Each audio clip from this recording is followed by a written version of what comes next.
नमस्कार दोस्तों, हिमाचली धड़ा में आपका स्वागत है। आज काफ़ी समय के बाद मैं वीडियो बना रहा हूं अपने इस चैनल पे, लगभग 2 महीने हो गए हैं। तो दोस्तों, खबर आपको अब तक पता चल चुकी होगी, बहुत से यूट्यूब चैनल्स ने यूट्यूब पर बता दिया है कि एचपीयू की शिमला की जो बीएड का एंट्रेंस टेस्ट हुआ था, उसकी मेरिट लिस्ट आउट हो गई है। दोस्तों, इस मेरिट लिस्ट के बारे में बिल्कुल भी डिस्कस नहीं करने वाला हूँ इस वीडियो में, बल्कि जो मैं यहाँ पर डिस्कस करने वाला हूँ वो है इस मेरिट लिस्ट के आने के बाद आपके मन में उठे हुए प्रश्नों की झड़ी जो लगी है, उन सवालों के जवाब देने के लिए मैंने ये वीडियो बनाई है, ताकि आपका मन जो है वो शांत हो सके। दोस्तों, अभी क्या है, मेरिट लिस्ट आई है तो आपके मन में सवाल पैदा हो रहे होंगे कि जी मेरिट लिस्ट तो आ गई, अब एडमिशन कैसे लेंगे। तो आपको कहीं से पता चलेगा जी उसके लिए तो काउंसलिंग होती है। अगला सवाल होगा काउंसलिंग कैसे होगी, कहाँ होगी, क्या शिमला जाना पड़ेगा। फिर आपको पता लगेगा कि नहीं नहीं, शिमला नहीं जाना, पिछली बार जो है काउंसलिंग ऑनलाइन हुई थी। फिर कुछ बोलेंगे कि नहीं, हम तो शिमला भी गए थे काउंसलिंग अटेंड करने। तो फिर से कन्फ्यूजन है ना। फिर बाकी बच्चों के बाद में दिमाग में यह आता है कि अच्छा ठीक है, काउंसलिंग हो गई, एडमिशन हो जाएगी, लेकिन एडमिशन कहाँ लेंगे। कॉलेजेस तो दो तरह के हैं, एक प्राइवेट कॉलेजेस हैं, एक सरकारी कॉलेजेस हैं। अब सरकारी कॉलेजेस में और प्राइवेट कॉलेजेस में फ़र्क क्या है, तो इस पता चलेगा जी सरकारी कॉलेजेस की फ़ीस कम है, प्राइवेट कॉलेजेस की फ़ीस ज़्यादा है। अच्छा, काउंसलिंग का पता लग गया, एडमिशन हो गई, कॉलेज का कन्फ्यूजन, सरकारी लें प्राइवेट लें। तो दोस्तों, सरकारी और प्राइवेट में एडमिशन कैसे मिलेगी ये भी हम इस वीडियो में डिस्कस करेंगे।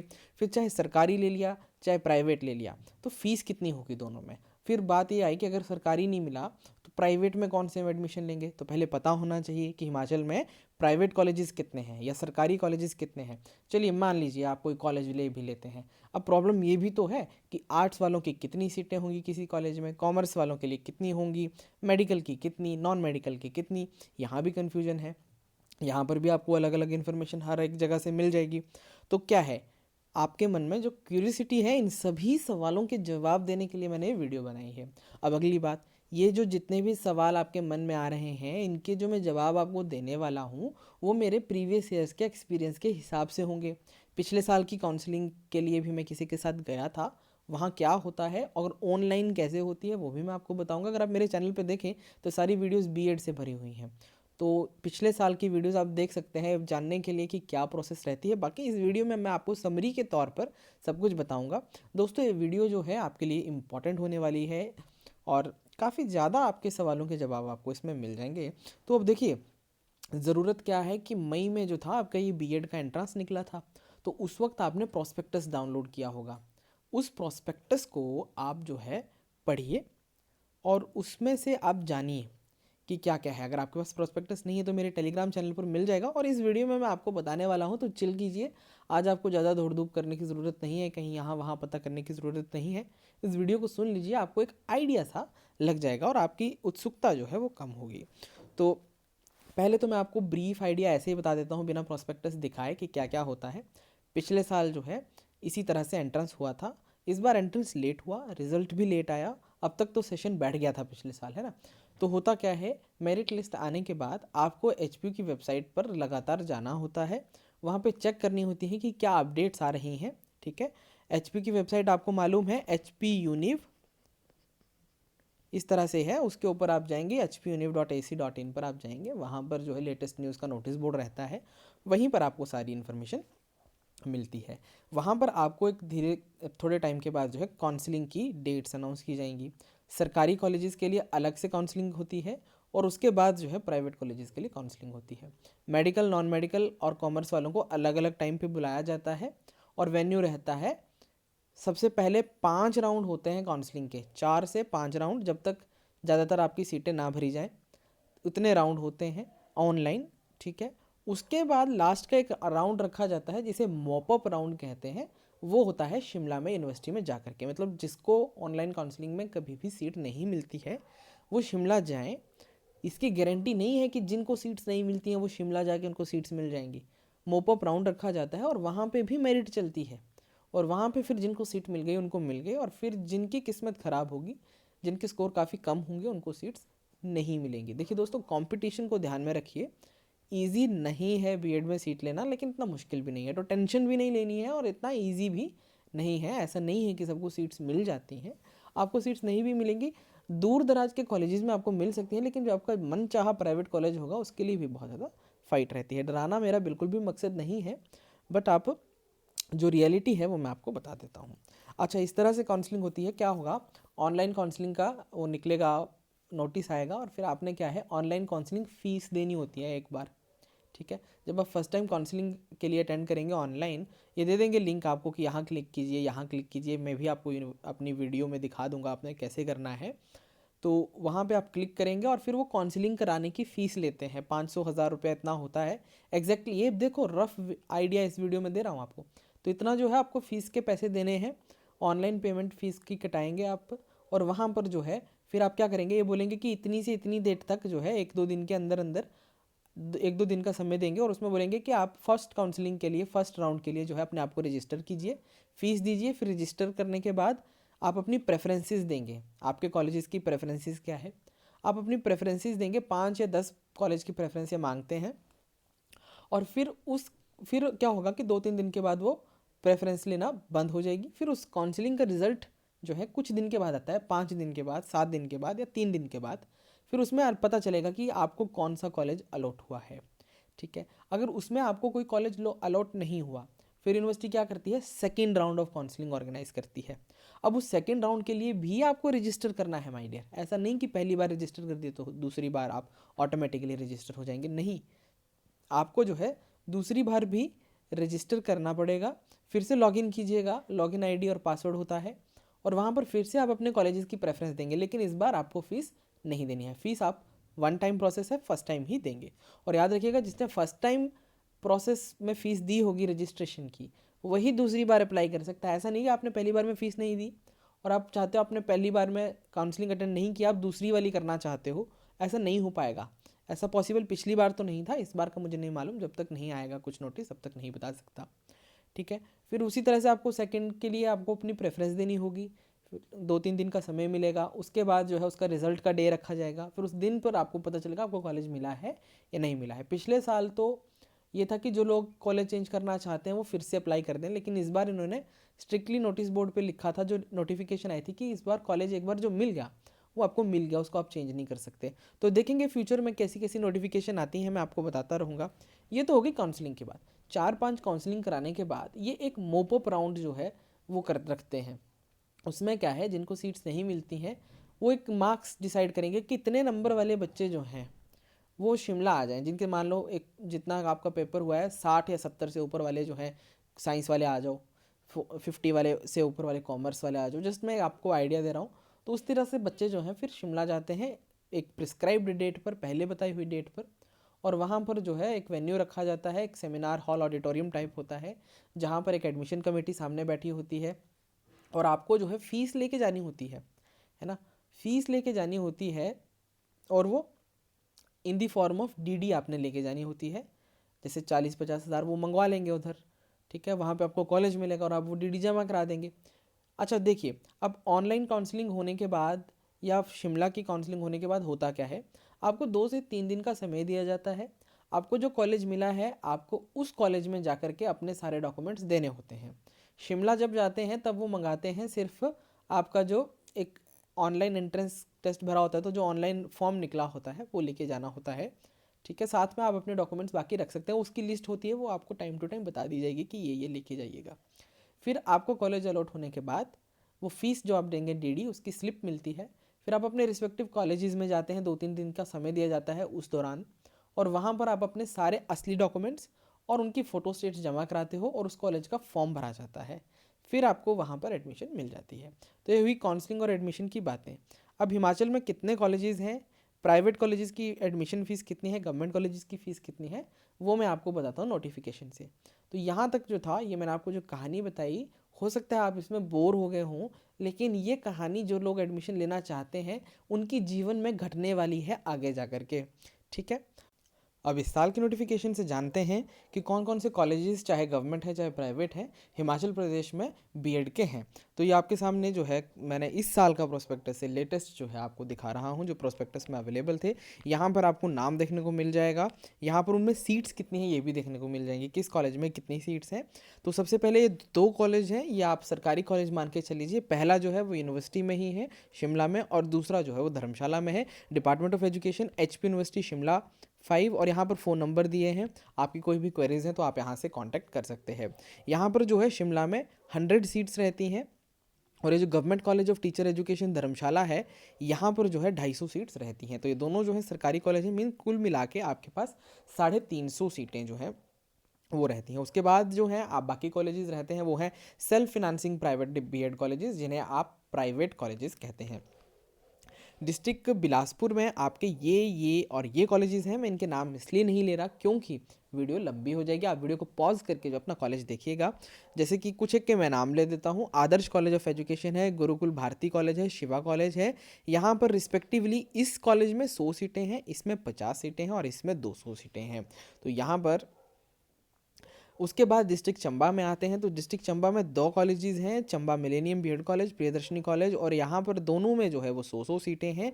हमीरपुर डिस्ट्रिक्ट में जो है बहुत से कॉलेजेस हैं, जिसमें से एक यहाँ पर लिखा है द्वारकादास मेमोरियल। ये कोई ऐसा नहीं है कि ये अच्छे कॉलेजेस के नाम ऊपर हैं और जो अच्छे नहीं हैं उनके कॉलेजेस के नाम नीचे हैं। ये लिस्ट जो है रैंडमली प्रिपेयर की गई है यूनिवर्सिटी के द्वारा, और इनका इस लिस्ट में first second third fourth number पर आने का मतलब ये नहीं कि ये टॉप कॉलेजेस हैं या जो लोएस्ट पर आएंगे वो अच्छे कॉलेजेस नहीं हैं, ऐसा कुछ नहीं है। ये जस्ट एक इन्फॉर्मेशन पर्पज़ के लिए लिस्ट बनाई गई है। यहाँ पर आप देख सकते हैं सीट्स, आपके एरिया में कौन सा कॉलेज है आप यहाँ से उसे आइडेंटिफाई कीजिए। मैं इसे स्क्रॉल कर रहा हूँ और आप देखिए कि कितनी कितनी सीट्स वहाँ पर हैं। अब इन सीट्स में से ओबीसी एससी एसटी की सीट्स अलग होती हैं, और मेडिकल नॉन मेडिकल और आर्ट्स कॉमर्स की सीटें अलग होती हैं। अब कॉमर्स के लिए अलग सीट नहीं होती, आर्ट्स और कॉमर्स एक ही सीट के लिए फाइट करते हैं, याद रखिएगा इस बात को, ठीक है। यहाँ पर मैं इनको धीरे धीरे जो है वो इसको मूव कर रहा हूँ ताकि आपका समय बचे। आप वीडियो को पॉज करके देख सकते हैं आपके यहाँ पे कॉलेजेस कौन कौन से हैं। फिर ये डिस्ट्रिक्ट हमीरपुर के कॉलेजेस ख़त्म हो गए और अब आ रहे हैं आपके सामने डिस्ट्रिक्ट कांगड़ा के कॉलेजेस। यहाँ पर A1 कॉलेज ऑफ एजुकेशन से स्टार्ट होता है 100 सीटों के साथ, और उसके बाद Awasthi memorial college of education आता है श्यामनगर धर्मशाला में 100 सीटों के साथ। Deendayal Mahesh college of education VP सुख बटोली इंदौरा में 50 सीटों के साथ। द्रोणाचार्य कॉलेज ऑफ एजुकेशन 200 सीटों के साथ। ज्ञान ज्योति है 100 सीटों के साथ। जनक राज महाजन 50 सीटों के साथ। तो यहाँ पर आप जो है इसे देखिए, आराम से देखिए। इस वीडियो में जो है आपको ये सीटें मिल जाएगी। आप देख सकते हैं KLB DAV college for girls specially भी है 100 सीटों के साथ। और आगे आप देखिए कितने सारे कॉलेजेस यहाँ पर मिलते हैं। आपके घर के पास कौन सा कॉलेज है आप उसे देखिए और वहाँ पे सीट्स ढूंढिए कि कितनी है, और देख लीजिए कि आपको कौन सा सूट करता है और आप वही प्रेफरेंस में अब डालना है ना। अभी डिस्ट्रिक्ट कांगड़ा के कॉलेज जो है वो अब आपके सामने ख़त्म हो गए हैं और अब आ रहे हैं डिस्ट्रिक्ट किन्नौर के। किन्नौर में एक ही डिस्ट्रिक्ट में एक ही कॉलेज है जो कि Him institute of teachers education है, वीपीओ पोंडा, तहसील Nichar, and district is Kinnaur 50 सीटों के साथ। देन डिस्ट्रिक्ट कुल्लू में 2 कॉलेज आते हैं, कुल्लू कॉलेज ऑफ एजुकेशन और रामेश्वरी टीचर्स ट्रेनिंग इंस्टीट्यूट, दोनों में 100 सीटें हैं। और फिर डिस्ट्रिक्ट मंडी के कॉलेजेस आ जाते हैं आपके सामने। अभिलाषी कॉलेज ऑफ एजुकेशन से स्टार्ट होता है और आगे लिस्ट में बहुत से कॉलेजेस आ रहे हैं। ये इनकी सीटें इनके साथ दी गई हैं, किसी में 100 है, किसी में 50 है, किसी में 200 है। और इसी तरह से मैं आपको जो है ये स्क्रॉल कर रहा हूँ, आप इसे जल्दी से या तो फास्ट फॉरवर्ड कर दीजिए अगर नहीं इंटरेस्ट है, और इंटरेस्ट है तो स्लो करके देखिए या पॉज करके देखिए। इनके स्क्रीनशॉट आप रख सकते हैं अपने पास। और मैं तो आपको यही सजेस्ट करूँगा, अगर आप प्राइवेट कॉलेज में एडमिशन ले रहे हैं तो जो कॉलेज आपके घर के नज़दीक है वहाँ पर आप एडमिशन ले लें, क्योंकि घर का खाना मिल जाएगा, अच्छी बात रहेगी। क्योंकि वर्क प्रेशर होता है बीएड में, ऐसा नहीं है कि बीएड ऐसे बदनाम कोर्स है जिसमें लोग आपको देखते हैं कि अच्छा बीएड ही कर रहा है, बट मेरी राय मानिए सबसे अच्छे कोर्सों में से एक कोर्स है बीएड, बेस्ट कोर्स है। और इसमें आपकी पढ़ाने की दिलचस्पी कितनी है वो मैटर करती है। आप अच्छा पैसा भी कमा सकते हैं, और पढ़ाना जो है एक नोबल कॉज है, आप लोगों का फ्यूचर इसमें बनाते हैं बच्चों का। तो सिर्फ पैसा ही सब कुछ नहीं है, और पैसा भी मिलता है, ऐसा नहीं है कि इसमें पैसा नहीं मिलता। There are private colleges which are offering 20,000, 25,000 and 35,000 salaries even in little towns, small small towns में भी अच्छी फीस वाले स्कूल्स हैं। तो जो टैलेंटेड है वो वहीं जाएंगे बच्चे, है ना। ये डिस्ट्रिक्ट सोलन के स्टार्ट हो गए हैं, अब आप देख लीजिएगा धीरे धीरे करके। मैं सिर्फ समय की बचत के लिए, ताकि वीडियो ज़्यादा लंबी ना हो, इस लिस्ट को आपको दिखा रहा हूँ। अब देखिए ये डिस्ट्रिक्ट ऊना के साथ जो है ये ख़त्म हो गए। डिस्ट्रिक्ट ऊना में आपके 5 कॉलेजेस आपको दिख रहे हैं। अब जो है यहाँ पर भी लिखा है कि ये जो प्राइवेट एजुकेशनल इंस्टीट्यूट हैं ये प्रोविजनल हैं और एडमिशन जो है वो सब कुछ जो है बाद में चेंज भी हो सकता है। इसमें कुछ अगर आएगा तो आपको बता देंगे, इसमें ज़्यादा आपको डीपली जाने की ज़रूरत नहीं है। देन यहाँ पर आता है आपका बहुत ही ज़्यादा इम्पॉर्टेंट क्वेश्चन कि इनटेक कैपेसिटी जो है वो तो आपको पता लग गई सीटें कितनी कितनी हैं। अब इसमें जो है जो आर्ट्स और कॉमर्स की सीटें होती हैं वो होती हैं आपकी 50% प्राइवेट में, ठीक है। आर्ट्स ऑब्लिक कॉमर्स लिखा है, मतलब 50 सीटें जो है वो आर्ट्स और कॉमर्स के बच्चों के लिए है। आर्ट्स और कॉमर्स के अलग से मेरिट नहीं बनेगी, इकट्ठी ही मेरिट बनती है। साइंस मेडिकल वालों के लिए 25% सीटें होती हैं और साइंस नॉन मेडिकल वालों के लिए 25% सीटें आपकी रहती हैं। और आप देखेंगे तो बाकी फ़ीस स्ट्रक्चर की अब हम बात करते हैं। प्राइवेट कॉलेजेस में कितनी फ़ीस है और सरकारी कॉलेजेस में आपकी कितनी फ़ीस रहेगी। यहाँ पर जो है प्राइवेट बीएड कॉलेजेस की फ़ीस दी गई है। ये जो प्राइवेट बीएड कॉलेजेस हैं यहाँ पर आप देखिए कि जो ट्यूशन फ़ीस है फर्स्ट ईयर में आपको देनी पड़ेगी 42,000, सेकेंड ईयर में भी आपको देनी पड़ेगी 42,000, तो टोटल हो गया 84,000। ध्यान दीजिएगा ये सिर्फ ट्यूशन फ़ीस है, एक पार्ट है फ़ीस का, टोटल फ़ीस इससे ज़्यादा है ना। तो यहाँ पर हम देखते जाएंगे कि पहले साल में आपको कितना देना है और दूसरे साल में आपको टोटल कितना देना है।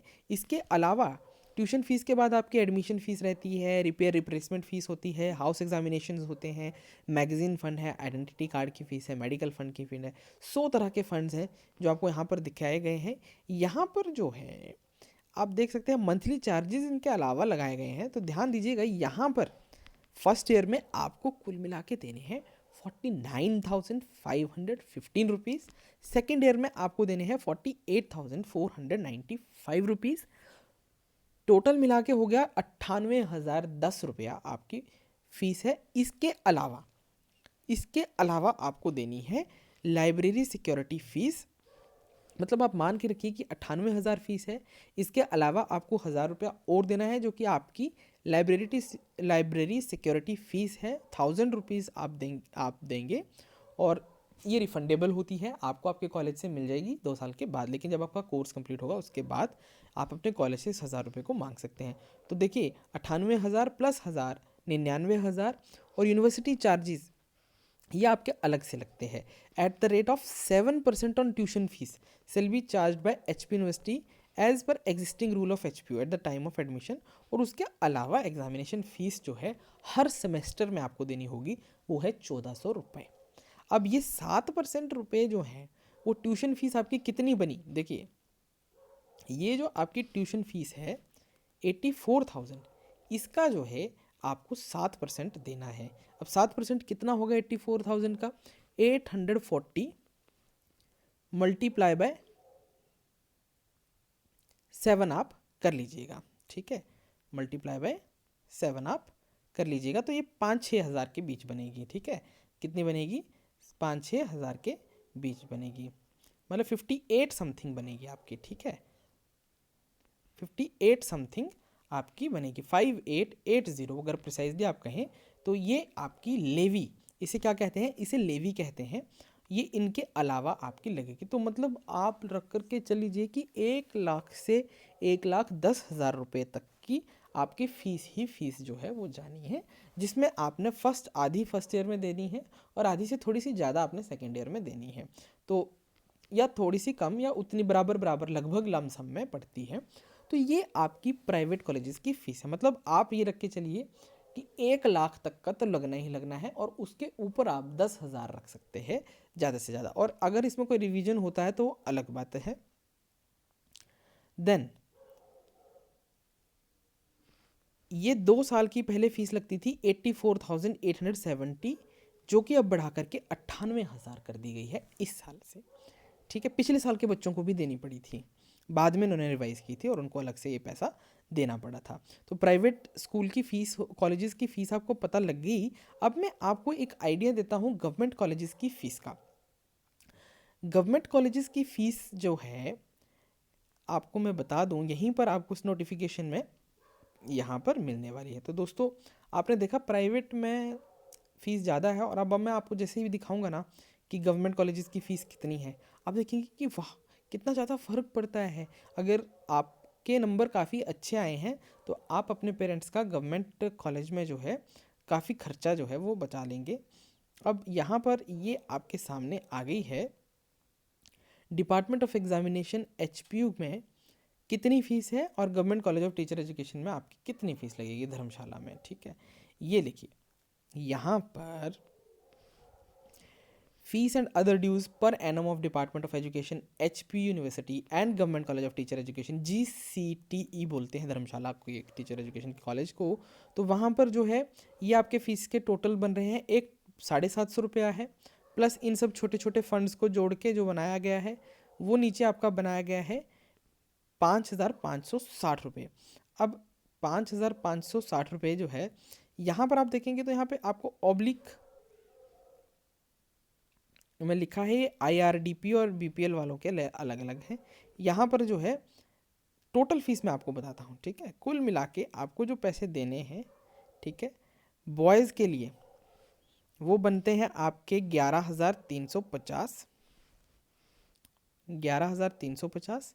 गर्ल्स के लिए बनते हैं 10,150, और आईआरडीपी और बीपीएल वालों के लिए बनते हैं 11,100 रुपया। ठीक है, कहाँ पर आप जाएंगे तो प्राइवेट कॉलेजेस में 1 लाख के आसपास, 1 लाख से ऊपर, और यहाँ पर आपका 10 से 11,000 में, और अगर आप और ज़्यादा खर्चा जोड़ लें तो 12-13 हज़ार में आपका जो है सिर्फ फीस का खर्चा होगा, है ना। तो अब आगे बात करते हैं कि यहाँ पर जो है ये जो मैंने आपको ऊपर बताया ना, ये 3 रेट्स ये हैं एचपीयू के, जब आप शिमला में करते हैं तो। ठीक है, 11,350, 10,150 और 11,100। और यहाँ पर गवर्नमेंट कॉलेज ऑफ, अगर आप टीचर एजुकेशन धर्मशाला में करते हैं तो यहाँ पर जनरल बॉयज़ या गर्ल्स है एचपी स्टेट की जनरल कैटेगरी की, तो बॉयज़ की है 8,810 और गर्ल्स की है 7,610 जनरल कैटेगरी वालों के लिए। ठीक है, और जनरल कैटेगरी की ही आईआरडीपी और बीपीएल की लड़कियां हैं तो उनकी जो है 7,610 रुपये फ़ीस है। General boys IRDP BPL HP state के जो हैं उनके 8,560 हैं, और अदर स्टेट के 8,810 रुपये हैं। तो यहाँ पर आप देख सकते हैं कि एचपीयू से भी सस्ता काम है यहाँ पर, है ना। देन रजिस्ट्रेशन चार्जेस इसके अलावा लगते हैं एचपीयू के साथ 750 रुपये के हिसाब से, और 100 रुपया जो है वो स्पोर्ट्स फीस भी लगाई जाएगी। तो देखो ये बेसिक एक आइडिया था, तो आप लेकर के चल सकते हैं कि गवर्नमेंट में सीट लेनी है तो आपके 8 से 13,000 रुपया लगभग का खर्चा आएगा, है ना, और 1,000 का उस, और प्राइवेट्स में यही आपका जो है 1 लाख प्लस चला जाता है, 1 लाख प्लस चला जाता है। 1,07-8 हज़ार के आप इसको आसपास रखें। इसके अलावा जो खर्चे जो अभी दिख नहीं रहे आपको इस प्रोस्पेक्टस में, वो खर्चे हैं आपके रहने और खाने के खर्चे, वो तो दोनों जगह पर बराबर ही होंगे, है ना। तो बीएड जो है इतनी सस्ती डिग्री भी नहीं पड़ती है, अगर आप चाहे प्राइवेट में करें चाहे सरकारी में करें। तो ये तो हो गई फ़ीस की बात, हमने देख ली फ़ीस कितनी है, सीट्स कितनी हैं, कॉलेजेस कितने हैं, और काउंसलिंग का मैंने आपको पहले ही बता दिया। और इसके अलावा मुझे नहीं लगता इसमें कुछ बचा होगा, है ना। यहाँ पर अगर मैं कुछ और देखूँ जो आपको बताने लायक मुझे लगता है तो इतना ही है। अगर इसके अलावा आपके जो डाउट्स हैं वो मुझे आप कमेंट सेक्शन में ज़रूर बताइएगा। आपको जैसे मुझे अगर मुझे पता होगा तो आपको मैं बता दूंगा, है ना। बाकी काउंसलिंग में क्या चीज़ें लेकर के जानी है आपने, या आपको जैसे नोटिफिकेशन आएगी मैं आपको बता दूंगा। दोस्तों चैनल को सब्सक्राइब कर लीजिएगा। यहाँ पर जो है मैं ऑथेंटिक न्यूज़ ही देता हूँ, और अगर कोई मुझे लगता है कि न्यूज़ नहीं देनी है, नया देने लायक नहीं है, तो वो मैं आपको नहीं देता हूँ। धीरे धीरे आपको अपडेट करता रहूँगा, अलग से छोटी छोटी वीडियोज़ भी बनाता रहूँगा कि कॉलेजेस कितने हैं, सीट्स कितनी हैं, और कैसे क्या करना है। ये एक बेसिक सा आइडिया था, मुझे मालूम था कि बहुत से बच्चों को जो है क्यूरियोसिटी होगी, जानने की इच्छा होगी, इसलिए मैंने ये वीडियो बनाई है। उम्मीद है आपको ये वीडियो अच्छी लगी होगी, ये इन्फॉर्मेशन पसंद आई होगी। दोस्तों के साथ इसको ज़रूर शेयर कीजिएगा, इस वीडियो को ज़्यादा से ज़्यादा शेयर कीजिएगा दोस्तों के साथ, और वीडियो अच्छी लगी है तो लाइक तो कर दीजिएगा। और नहीं लगी होगी तो कमेंट में बताइएगा कि क्या पार्ट अच्छा नहीं लगा और कौन से पार्ट पर आपको और ज़्यादा डिस्कशन चाहिए है। तो आज के लिए बस इतना ही। धन्यवाद और चैनल को सब्सक्राइब करना मत भूलिएगा।